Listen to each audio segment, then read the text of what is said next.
ইছলাম ভাল ধৰ্ম আৰু মই বহুত ডিপলি ষ্টাডি কৰা আছে ইছলাম ধৰ্ম। মৌলাবাদে ইছলামক প্ৰতিনিধিত্ব নকৰে। আপোনালোকে যদি ইছলাম ধৰ্মলৈ উভতি চাই, দ্বিতীয় বিবাহ ইমান ইজি নাছিলে।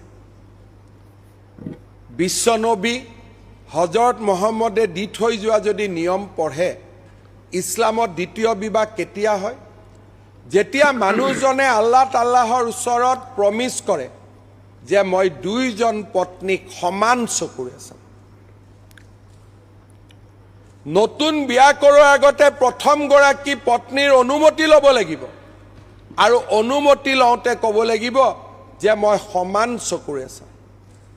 অৰ্থাৎ ইউনিফৰ্ম চিভিল কোডৰ আৰম্ভণিও বিশ্বনবী হজৰত মহম্মদৰ শিক্ষাৰ পৰাই আৰম্ভ হৈছিল। যদি এগৰাকী পত্নীক বেমাৰ বুলি আমি দ্বিতীয়জনী বিয়া কৰাওঁ, তাৰমানে প্ৰথম গৰাকী পত্নীকটো আমি বেয়া পাওঁ, ঘৃণ কৰোঁ, হিংসা কৰোঁ, গোটেইখিনিতো কৈয়ে দিলোঁ। কাৰোবাৰ কেঞ্চাৰ বেডত থকা মহিলা এগৰাকীক যদি আমি সোধোঁ যে মই দ্বিতীয়জনী বিবাহ কৰিব খুজিছোঁ, তুমি বেমাৰ আছা, সেইজনী মহিলাই কি অনুমতি দিব পাৰিব দ্বিতীয় বিবাহৰ? তেওঁৰ পৰা জোৰ কৰি আমি অনুমতি ল'ম, এই নহ'লে তো কালিৰ পৰা ট্ৰিটমেণ্টৰ পইচা নিদিওঁ। ইছলাম ভাল ধৰ্ম আৰু মই বহুত ডিপলি ষ্টাডি কৰা আছে ইছলাম ধৰ্ম। মৌলাবাদে ইছলামক প্ৰতিনিধিত্ব নকৰে।